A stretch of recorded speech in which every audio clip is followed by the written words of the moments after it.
Aquí estamos. Bien.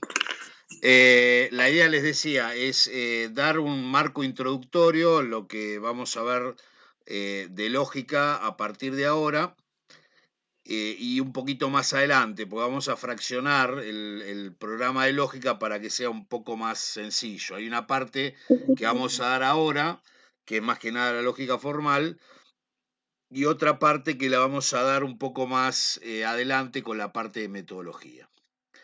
Bueno, esta imagen es una imagen que ya vimos, trataba de, digamos, explicar un poco el tema del conocimiento científico, enmarcándolo en el planteo de lógica y metodología de la ciencia, ¿sí? Si se fijan a la izquierda, tenemos esto que habíamos hablado, el marco filosófico con lógica, epistemología y metodología, que son tres de las áreas filosóficas que, bueno, en las que vamos a incursionar. En ese marco estaba la lógica, que yo les había dicho que se encargaba más que nada de la estructura de los razonamientos y determinar los razonamientos correctos o incorrectos. Y eso sirve en principio como una primera definición de lógica, ¿sí? En este marco. Después vamos a ver que la misma definición se puede ir complejizando un poco a medida que vayamos avanzando.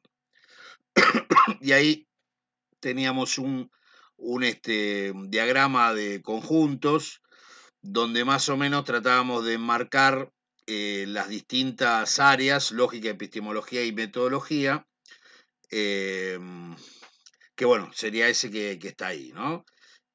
Siempre teniendo en cuenta que nos vamos a referir, como veíamos antes, a un conocimiento de segundo orden, ¿no? O sea, nos vamos a referir a todo lo que está arriba en el cuadro, que sería la ciencia y la observación, o por lo menos la metodología, como se aborda la realidad en general. Bien, entonces, este es el cuadro que manejábamos hasta ahora.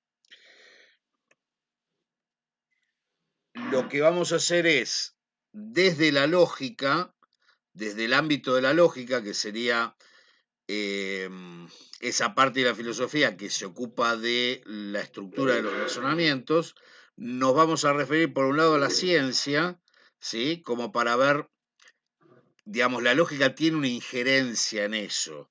En cualquier tipo de ciencia, del tipo que sea, del subconjunto de ciencia que se trate, siempre vimos que una de las características es la coherencia lógica de los razonamientos, ¿no? O sea, la coherencia lógica se refiere básicamente a los razonamientos, a los enunciados, como vamos a ver un poquito más adelante, pero es algo que atañe, digamos, directamente también a la ciencia, ¿no? Y por otro lado, esto es lo más importante dentro de nuestra materia, que es la relación que hay con la metodología. Eh, y entonces, bueno, a ver, para hacerlo más o menos sencillo en esta parte introductoria, digamos, hay distintas metodologías científicas que emplean lo que vamos a ver como distintas lógicas para analizar la ciencia en general y determinar cuál es la relación entre la ciencia y la realidad. O sea, el método científico que aplica una determinada ciencia va a estar en función también de ciertos criterios lógicos, ¿sí? Bueno, y yo les decía que también la lógica, y lo van a ver en distintas bibliografías, se puede tomar como una ciencia, ¿no? Y nosotros lo tomamos dentro del ámbito de la filosofía, porque no vamos a ver simplemente, digamos, la lógica como una serie de reglas y procedimientos atemporales del razonamiento correcto, sino que vamos a ver realmente cuál es la problemática que hay en la lógica. Una parte de la problemática que hay en la lógica, la que se refiere más o menos o la que está más o menos en relación con la metodología y el análisis científico de la ciencia en general, ¿sí? Entonces, por eso es que vamos a ver la estructura de los razonamientos y la consistencia en función de la lógica y de la metodología, pero también vamos a ver algunos problemas específicos del ámbito puramente lógico. No lo vamos a desarrollar mucho, pero sí conviene tenerlos presentes. Por ejemplo, el problema del tiempo, ¿sí? El problema del cambio y qué relaciones hay entre esos dos problemas y la mismísima lógica que se emplea en la metodología científica, ¿sí? Por eso es que vamos a hacer un planteo bastante más abarcativo que, y, digamos, en el que interviene, por un lado, la lógica formal y por otro lado, un planteo lógico que es crítico de la lógica formal, que se llama lógica dialéctica. A ver, es difícil encontrar, digamos, un programa de lógica y metodología que incluya la lógica dialéctica, ¿sí? O sea, yo he tenido, digamos, oportunidad de ver varios programas de materias parecidas y no está, ¿sí? Y también es bastante difícil de ver planteos que no sean de los tradicionales, del ámbito, digamos, clásico, neoclásico, o a veces se puede denominar liberal, con el sentido y el significado que le dimos a liberal en Introducción a la Filosofía, dentro del ámbito de las propias ciencias económicas, ¿sí? Incluso dentro de las facultades de ciencias económicas.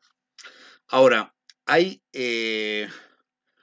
todo un planteo del cual nosotros vimos algo y acá podemos llegar a complementar algo de lo que vimos en Introducción a la Filosofía, que tiene que ver con una visión de las ciencias económicas y una lectura de la realidad económica que es diferente a la de los planteos, digamos, tradicionales, o incluso los planteos que tienen más aceptación, por lo menos en el ámbito, sí, en el ámbito de lo que podríamos llamar la economía o las ciencias económicas, ¿no?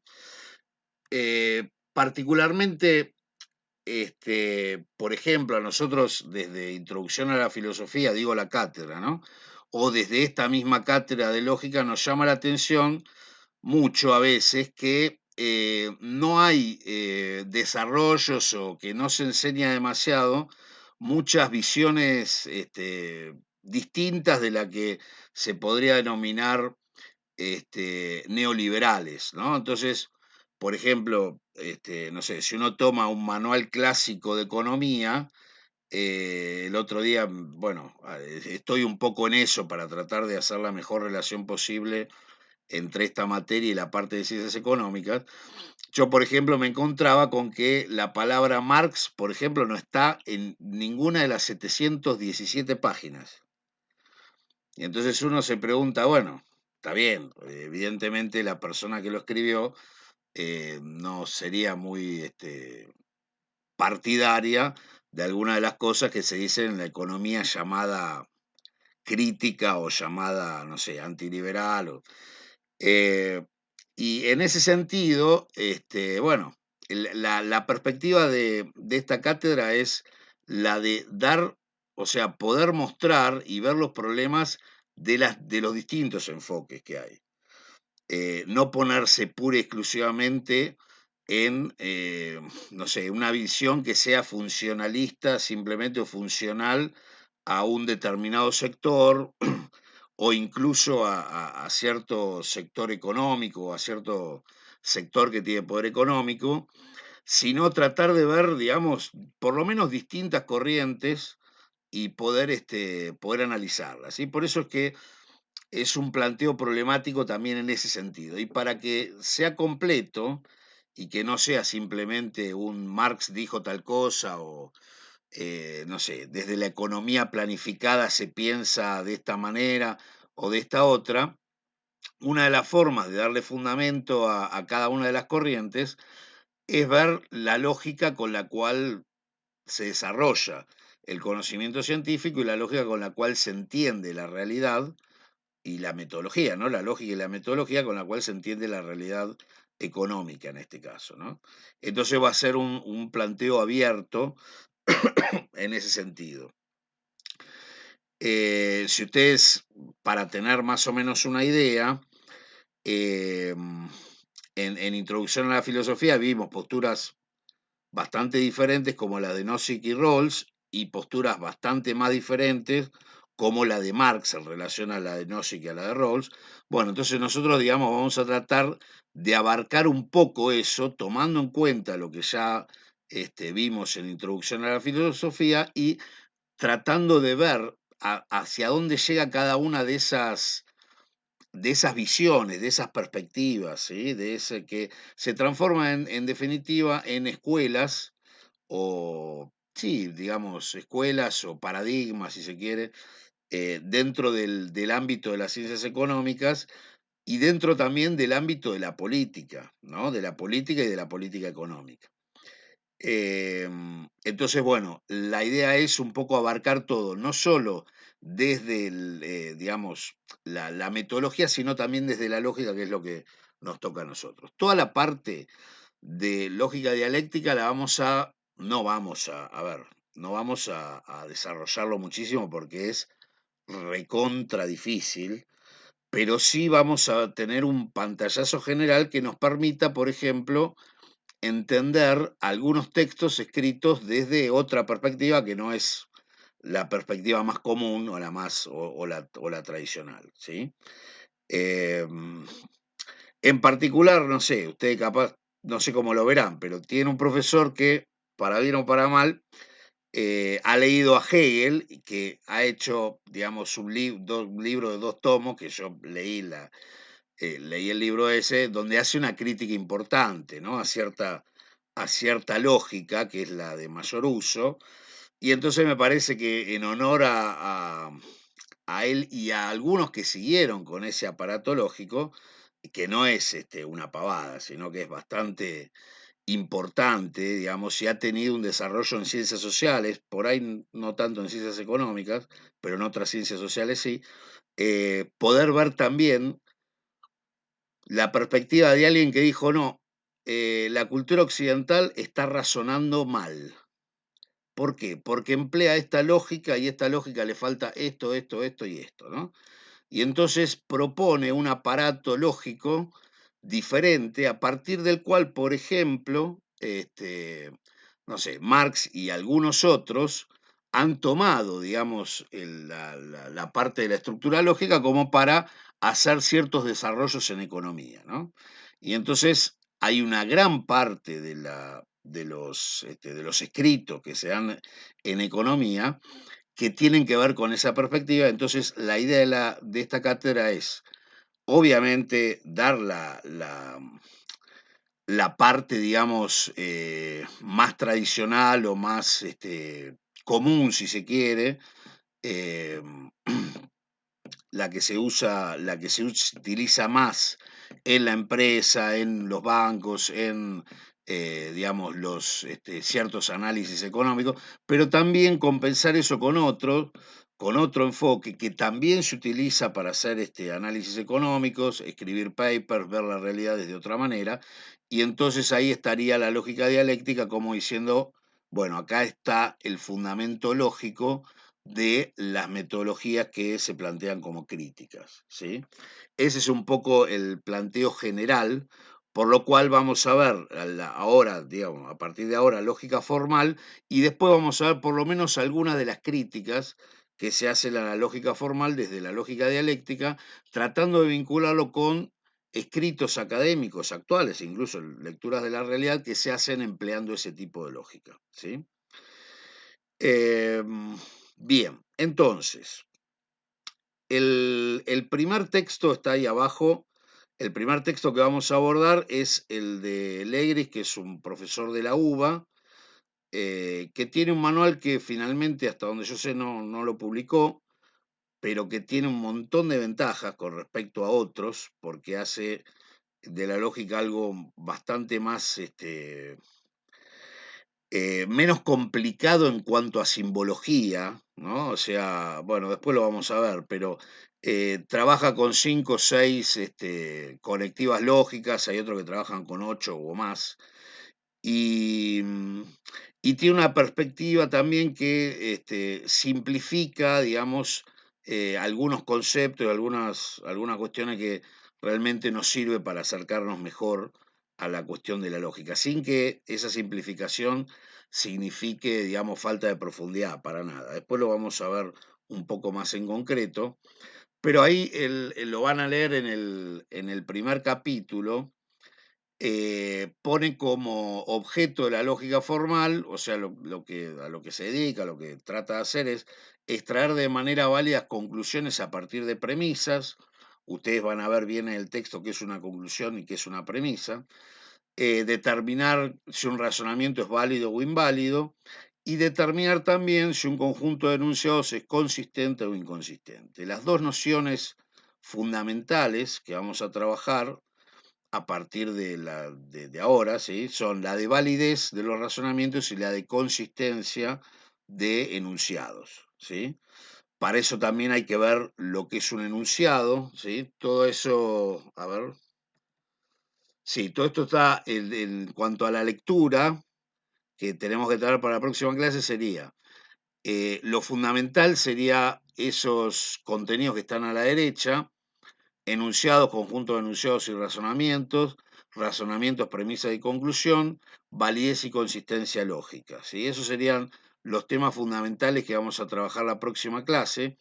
Y yo voy a ver si hoy mismo les puedo mandar las actividades de lógica y los problemas lógicos, ¿sí? Eso que yo les decía. El segundo, que es este que aparece acá, es el que vamos a trabajar un poco en clase, bueno, para ver algunas de las características fundamentales de la lógica, ¿sí? Ahí dejo de compartir.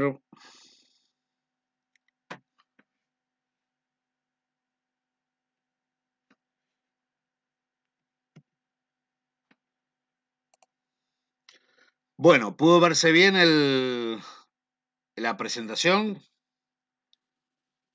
Sí, profe. Bien. Bueno, entonces, como les decía, para la próxima clase tendrían que tener leído esa parte del primer capítulo, haciendo hincapié en esos 4 conceptos. Y ahora yo les voy a subir la parte de actividades, ¿sí? A ver cómo funciona para que me digan un poco, bueno, si les viene bien o no para seguir un poco con esa metodología o no, ¿sí?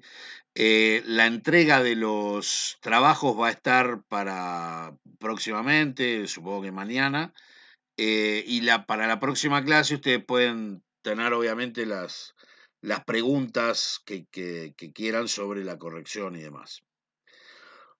Bueno, ¿alguna preguntita sobre esto que vimos recién? No, profe, yo por ahora no. Ahora no, No profe. tengo ninguna. Bueno, bárbaro. Fíjense un poco bueno, en la bibliografía y las dudas, ya saben, está el foro. Y también, bueno, la clase que viene, que sería el viernes a las 2 de la tarde.